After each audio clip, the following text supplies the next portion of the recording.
అక్కడ వారి పూరికి వెళ్ళండి, మీరు జగన్నాథ రథానికి మీరు వెళ్తే అక్కడ సలబేగా అనేటువంటి మహాకవి రాసినటువంటి కవిత్వం ఏదైతే ఉన్నదో పూరి జగన్నాథుడి మీద, పూరి జగన్నాథుడు పరవశించినాడు. ఒకసారి ఆయన రథోత్సవం అందరికీ తెలుసు, పూరి జగన్నాథుడి రథం ఏ విధంగా పోతుందో. ఆ రథం పోతున్నప్పుడు ఈ భక్తుడికి ఏదో సమస్య వచ్చి రాలేకపోతున్నాడు. ఉండవయ్యా ఆ రథం కొంచెం ఆపు, నేను వచ్చేదాకా అన్నాడు. ఆ రథం ఆగిపోయింది. ఎవరు ముస్లిం భక్తులు ప్రార్థిస్తే.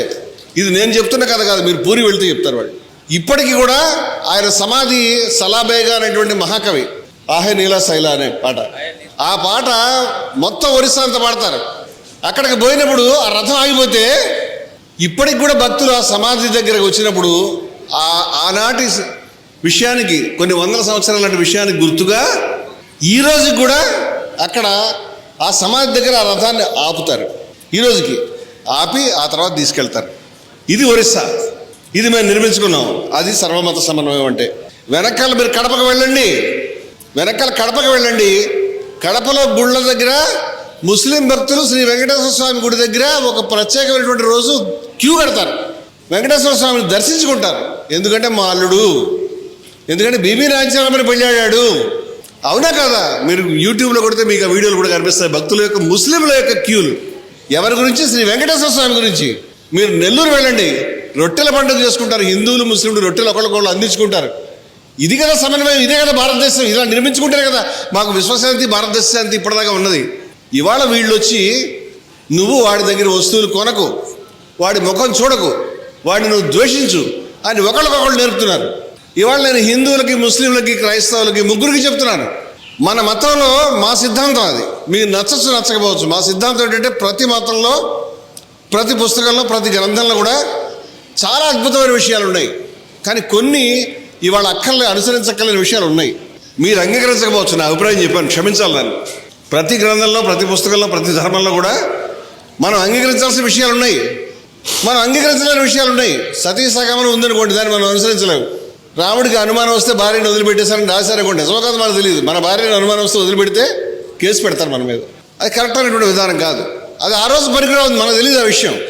అలాగే ఖురాన్లో దొంగతనం చేస్తే చెయ్యి ఖండించండి అని రాశారు. ముస్లింలు ఇవాళ దొంగతనం చేస్తే మా చేతులు ఖండించండి, మా ప్రవక్త గారు చెప్పారు, మా ఖురాన్లో ఉందని ఏం ఉద్యమాలు చేయట్లే. ఆ రోజు అది అవసరం, ఇవాళ అవసరం కాదు. ఈ విషయం అర్థం చేసుకోవాలి. కానీ నువ్వు ముస్లింవి, అందుకని నువ్వు హిందువులాగాకి దూరంగా ఉండు. నువ్వు క్రైస్తవుడివి, అందుకని వాళ్ళకి దూరంగా ఉండు, ముస్లింలకి, హిందువులకి. నువ్వు హిందువువి, ముస్లింలకి, క్రైస్తవులకి దూరంగా పెట్టని ఎవరైతే చెప్తున్నారో వాళ్ళు ధర్మాన్ని గురించి మాట్లాడటం లేదు. వాళ్ళకి మతం తెలియదని చెప్తున్నాను నేను. వాళ్ళకి అర్థం కాలేదు మతం అంటే ఏమిటో. ఈ విషయాన్ని మనం మొట్టమొదటి గుర్తుపట్టాలి. క్రైస్తవులు, నువ్వు క్రైస్తవుడు కాబట్టి అక్కడ హిందువులు తెచ్చిన ప్రసాదాన్ని తీసుకోవద్దు అని చెప్తున్నారా లేదా? తీసుకోవడం లేదు. దాంట్లో ఏమని రాశారంటే, విగ్రహానికి పెట్టినటువంటి ఏదైతే అర్పించారో అర్పణ, ఆ ప్రసాదాన్ని నువ్వు తీసుకోవద్దు అని రాశారు. అది రాశారండి, ఏం చేస్తాం మనం? ఇప్పుడు హిందూ హృదయం గాయపడుతుంది, అతని యొక్క ప్రేమ గాయపడుతుంది. నేను అడుగుతున్నాను, నువ్వు ఒక్క హిందూ దగ్గరకైనా వెళ్ళి ఇది విగ్రహం ప్రసాదం అని అడుగు. ఆయన కాదు ఇది దేవుడు ప్రసాదం అని చెప్తాడు. ఇది విగ్రహం ప్రసాదం కాదు, అది విగ్రహానికి అర్పించలేదు, దైవానికి అర్పించినటువంటి ప్రసాదం. అది శ్రీ వెంకటేశ్వర స్వామికి అర్పించినటువంటి ప్రసాదం, గణేశుడికి అర్పించినటువంటి ప్రసాదము, అమ్మవారికి అర్పించినటువంటి ప్రసాదము, మరెవరికైనా అర్పించిన ప్రసాదం తప్పితే విగ్రహానికి అర్పించిన ప్రసాదం కానే కాదు. అందుచేత నీ సూత్రం వర్తించదు. నువ్వు ఆ ప్రసాదం తిని అతని యొక్క ప్రేమను నువ్వు పొందు. అలాగే ముస్లిము తన యొక్క దైవానికి సంబంధించినటువంటి 40 రోజులు రంజాన్ మాసంలో ఉపవాసం ఉంటున్నాడు. అది దైవాన్ని గురించి, అల్లాహ్ గురించి కాదు. అల్లాహ్ అనేది పేరు, దైవాన్ని గురించి. నువ్వు ఏ దైవాన్ని గురించి గుళ్ళో పెట్టుకున్నావు అదే దైవాన్ని గురించి.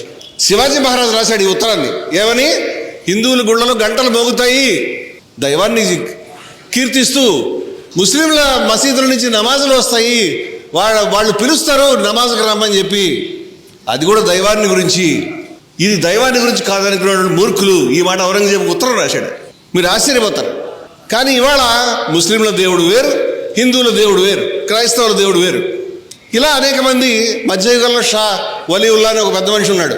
ఆయన ముస్లింలకి, మీరు ముస్లింలు హిందువుల్లో మాత్రం ఉండకండి, హిందువులకి భిన్నంగా ఉండండి అని నేర్పించాడు. తప్పది నాకు తెలిసి. అంటే ఇలా ఈ దరిద్రం అనేక సార్లు చూస్తుంది. కానీ అందరూ అలా నేర్పించలే.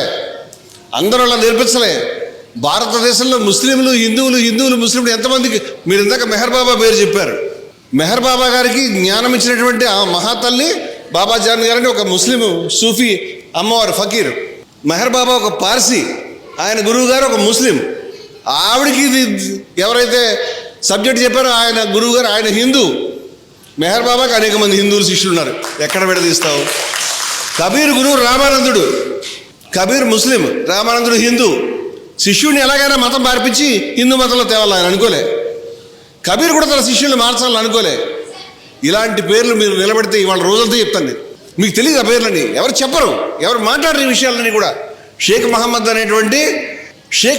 అనేటువంటి ఒక సూఫీ గురువు గారు, ఆయన రాసిన పుస్తకం పేరు ఏంటో తెలిస్తే దాని పేరు యోగ సంగ్రామం. యోగ సంగ్రామం అనే పుస్తకంలో ప్రతి పేజీలో ఓం గణేష్ ఆయన మహా అని రాసేవాడు. కింద ముస్లింస్ కూడా రాసేవాడు, బిస్మిల్లా అని కూడా రాసేవాడు. ఇది తేడా లేదు రెండుకి ఆయన దృష్టిలో. ఆయనకి గురువు హిందూ, ఆయన యొక్క శిష్యులు హిందువులు. మహానుభావుడు ఆయన. షా ముంటోజీ అని ఒక గురువు గారు ఉన్నారు, ఆయన పంచీకరణం అనే పుస్తకం రాశాడు. షా ముని అనేటువంటి ఒక గురువు గారు ఉన్నారు, ఆయన గురువు గారి పేరు మునీంద్ర స్వామి కాబట్టి ఆయన పేరు పెట్టుకున్నాడు. షా ముని తన శిష్యులు మళ్ళీ హిందువులు ఉన్నారు. హిందువులు ముస్లింలు ఈ తేడా ఎవరికి లేదు.